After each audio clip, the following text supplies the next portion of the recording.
first. I don't care about your feelings. Like, just be perfectly clear, I care nothing about your feelings.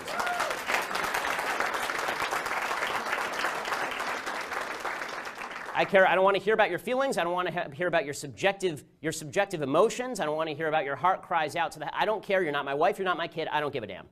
Yeah, chromosomes don't necessarily mean you're male or female. Gender.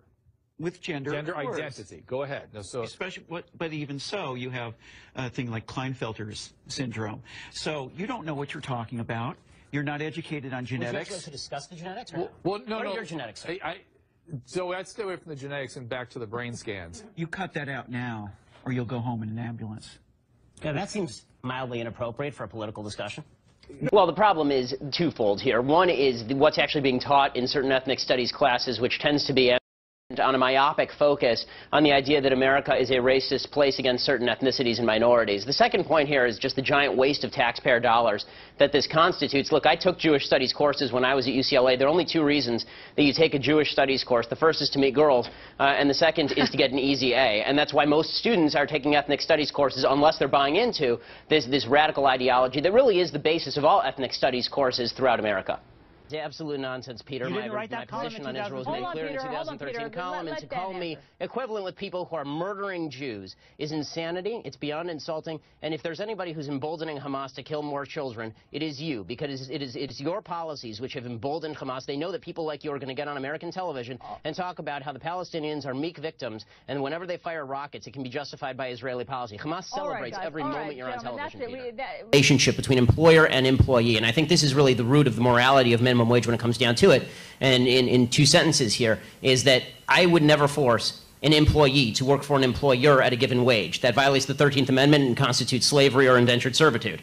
By the same token, I would never force an employer to pay a given wage to an employee, because that is a lack of consent on the part of the employer and violates basic principles of fairness as well as freedom. You to consider, you can believe what you want, but I would ask you to consider this. Shouting institutional racism does not actually combat racism. You have to find individual instances, and you have to show me who the racists are so that we can fight them together.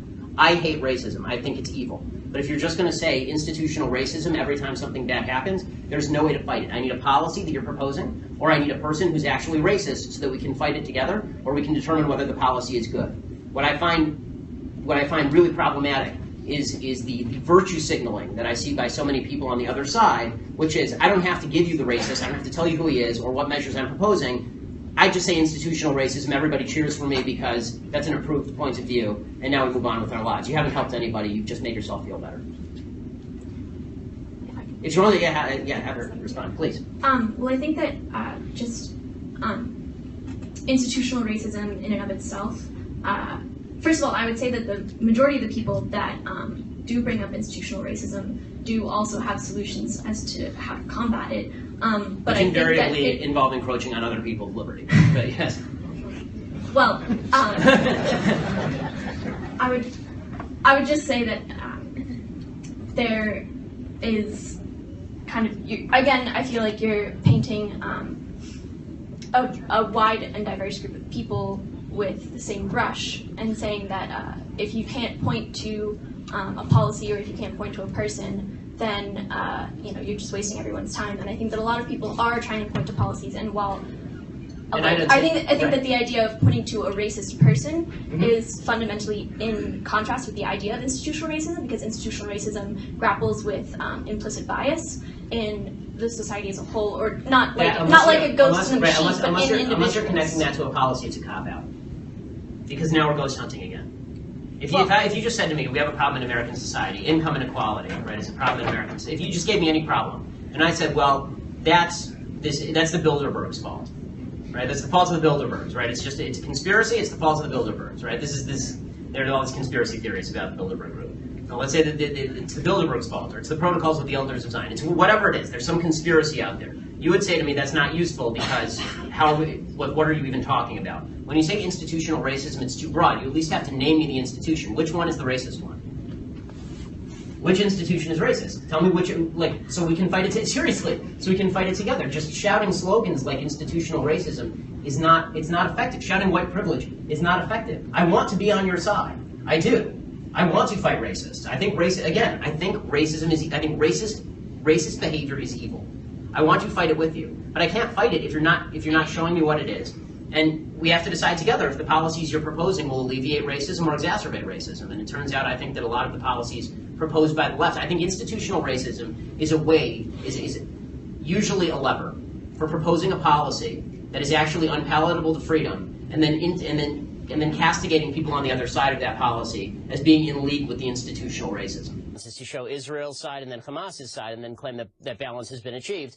Well, that's the sort of media coverage that would have led to the West losing World War II. So I'm not a big fan of that sort of balance. But then you're the one who's actually equating Hamas and Palestinian civilians. Those are not equal. The hell I am. Why would you do that? Hamas is a terror. Because you're saying that when the media shows civilians being killed, they're somehow propping up Hamas. That's not true. That is not what I said. You're saying... I did not say that at all. I said you feel free to show civilians being killed. What I suggested is that you should provide all the context for those civilians being killed. And as far as the other woman who's on with me, I'm not familiar with her name. You know, as far as her personal insults, I mean, I'm not going to get into the quality of the movies that are made based on her books. I think that we can all stay away from that. Rula. Of black families have zero or negative wealth. White family worth, in terms of financial worth, is 69 times more than that of black families. Given this disparity, how can you argue that racism is not a driving factor in income inequality? Because it has nothing to do with race and everything to do with culture. And when you have a culture that doesn't... You know what? Explain to me. You explain to me why black kids aren't graduating high school. Explain that one to me. Explain to me why black kids are shooting each other in rates significantly higher than whites are shooting each other. Explain to me why 13% of the population is responsible for 50% of the murder. Explain to me why the number of black kids in prison, not for innocent reasons, not for walking down the street and getting pulled into a prison, is so high. Explain, if it has nothing to do with culture, explain to me why the single motherhood rate in the black community jumped from 20% to 70% in the same course of time that the civil rights movement has made such tremendous strides. Is America more racist now than it was in 1960? And if it is, please explain to me how that happened. And I think the reason that it's about left and right here is because fundamentally the right believes that the basis for the Second Amendment, and they believe in the Second Amendment, the basis for the Second Amendment is not really about self-defense and it's not about hunting. It is about resistance to government tyranny. That's what the founders said, and that's what the right believes in this country. Which tyranny are you fearing yourself? I fear the possibility of a tyranny rising in this country in the next 50 to 100 years. Let me tell you something, Piers. The fact that my grandparents and great-grandparents in Europe didn't fear that is why they are now ashes in Europe. So this kind of leftist revisionist history, where there's never any fear of democracy going usurpacious or tyrannical, is just that. It's fictitious. Let's start with the notion of white privilege, which has become this buzzword that you hear all the time now. White privilege is responsible for everything up to and including the Kardashians. It's responsible for everything, white privilege. White privilege is a way to silence anybody who is not of color. That's what white privilege is. It is just a leftist bullshit term that means shut up because you are not a member of a minority group, a privileged minority group in the leftist space. It's reverse racism of the highest order. You're basically saying to white people who aren't racist, and you can't find any proof of their racism, that they must be racist because they're white. That is called racism. If you are accusing somebody of something simply because of the color of their skin without any evidence, that's called racism, gang. Statistical disparity, and you determine that that is not a racial disparity, it's something else.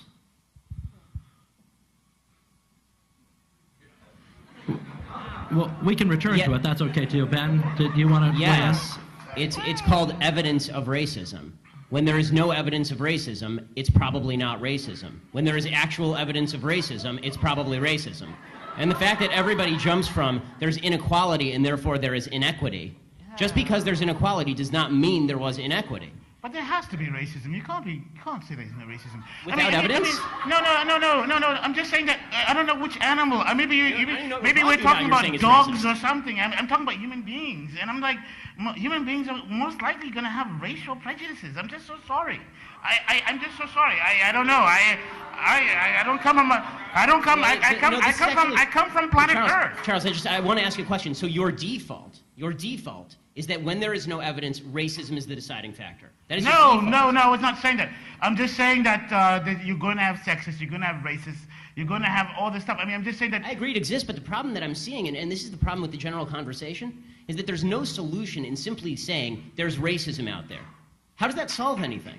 I mean, when you talk about there's institutional racism, what does that mean? Show me a law that is racist in intent, and we will agree. Show me a police officer who commits a racist act like we saw in South Carolina, right, where a police officer shot a black man running away and it was obviously unjustified, and I will agree.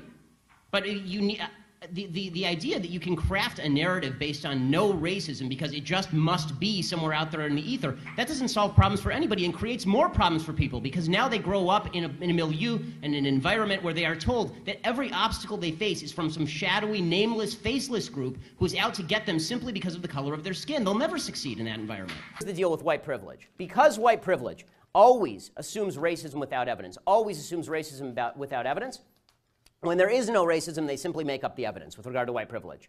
So here at Mizzou, they just make up the evidence of white privilege. They can't find evidence of white privilege, so what they do is they just make it up. Right? They make up stories about how a poop swastika, which I'm Jewish, okay? Swastikas aren't aimed at black people. Okay, a poop swastika in a bathroom somewhere, this is somehow evidence of a grand racist conspiracy led by Tim Wolf. Right? Okay. I wasn't aware that Tim Wolf scrawls poop swastikas in his spare time. Right? When it comes to stories like Jonathan Butler's story about how he was hit by the president's car, he was hit by Tim Wolf's car. If you watch the tape, he was not hit by Tim Wolf's car. There's a thing called video, gang. You should use it. Okay, he jumps in front of the car and steps into the car. Okay, he acts like your kid acts, or you used to act when you were a kid and you didn't want to get in trouble for hitting your sibling, so you took your sibling's hand and hit them in the face and said, "Stop hitting yourself." Okay, that's what Jonathan Butler did, and then he claimed that he was a victim of systemic racism thanks to this, and then went on a hunger strike, the answer to which should have been, okay, so starve. On this issue, because what you do, and I've seen it repeatedly on your show, I watch your show, and I've seen it repeatedly, what you tend to do is you tend to demonize people who differ from you politically by standing on the graves of the children of Sandy Hook, saying they don't seem to care enough about the dead kids. If they cared more about the dead kids, they would agree with you on policy. I think we can have a rational political conversation about balancing rights and risks and rewards of all of these different policies, but I don't think that what we need to do is demonize people on the other side as being unfeeling about what happened.